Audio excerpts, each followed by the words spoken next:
Friends, welcome to my workplace at Ranaghat, West Bengal, India. This is an intumescent cataract.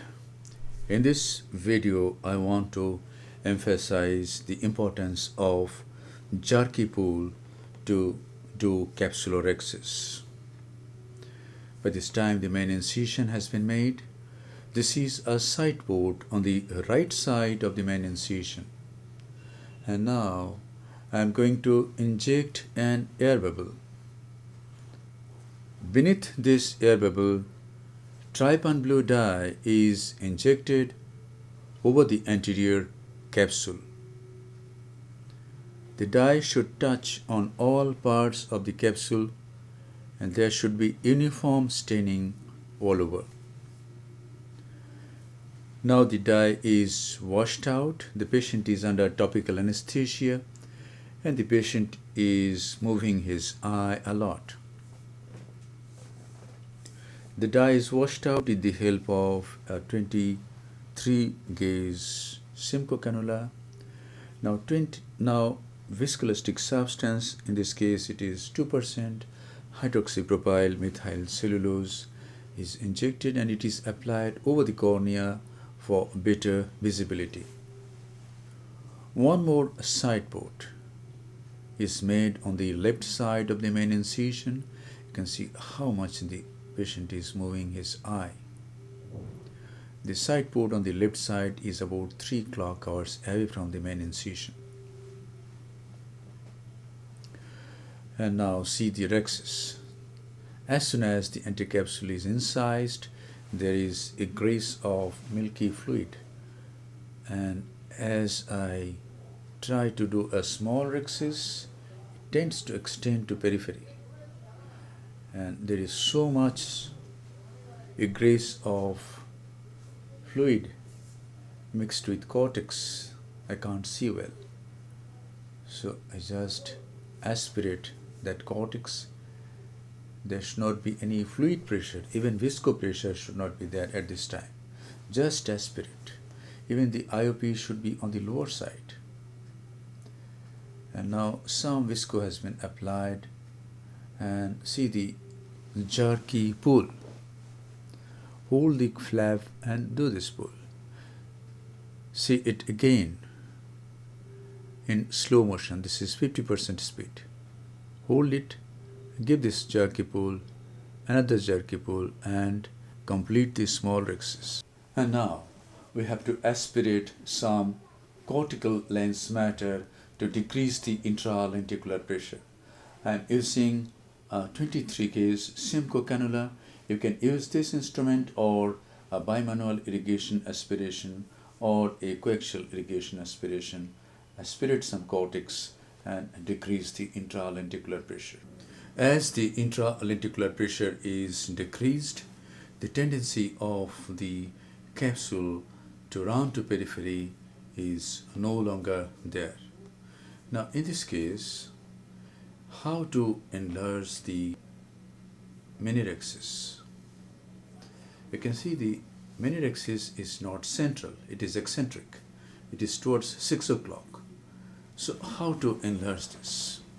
I have taken a micro scissor, vitreous micro scissor, going through the side port and cutting it here at around 9 o'clock.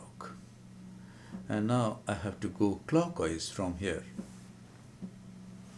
Hold it, hold the capsular tag, go clockwise and enlarge the Rhexis superiorly in this way. Now it's not looking good. So I take a Vanna scissor, go through the main incision and cut it here and enlarge it little bit in the 9 to 7 o'clock area. And now it is of adequate size and it is central and it is fairly acceptable Rhexis. And now the tip of the phaco needle is introduced into the anterior chamber. You can see there are a lot of air bubbles sticking to the cornea and they are not moving at all. As I start chopping, these air bubbles are not moving. It means that I am working far away from the corneal endothelium, and the turbulence of the fluid is not much. So if we can work in this way, if we work far away from corneal endothelium in the capsular bag, the corneal endothelium can be nicely protected.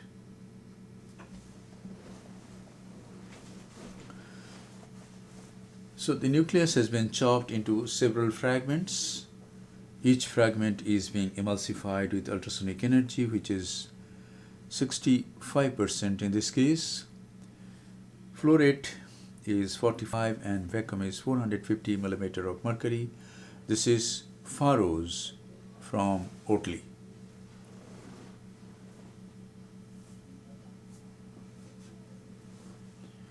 And now each fragment is tilted and they are emulsified.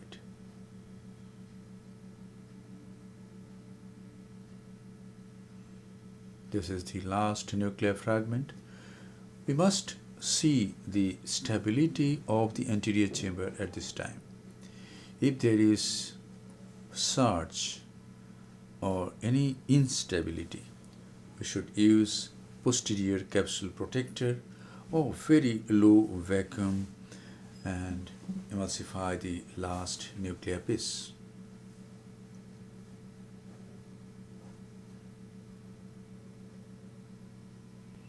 Yes, the nucleus has been managed, and now 2% SPMC is injected into the anterior chamber, and then a 23 gauge Simcoe cannula is used to remove the cortex. You can use bimanual irrigation aspiration also, but this instrument works beautifully in my hands.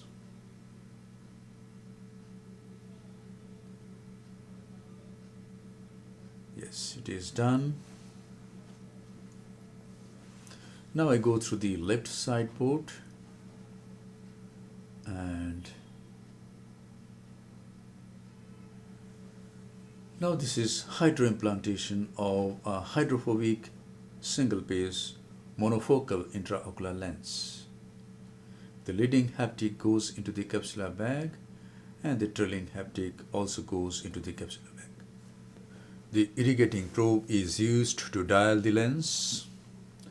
Since there is hardly any viscoelastic substance in the anterior chamber and in the capsular bag, the case is actually done. This is closure of the side ports. Corneal stroma on either side of these stab incisions are hydrated, and these stab wounds get closed. This is the final lavage of the anterior chamber. At this time, any visco that sticks to the corneal endothelium is removed, directing a gentle stream of BSS towards the back of the cornea. The anterior chamber is then nicely formed. The integrity of all the wounds are checked, few drops of moxie is applied over the ocular surface, and the case is concluded. Thank you very much for your attention. Hope this video will help you in your practice.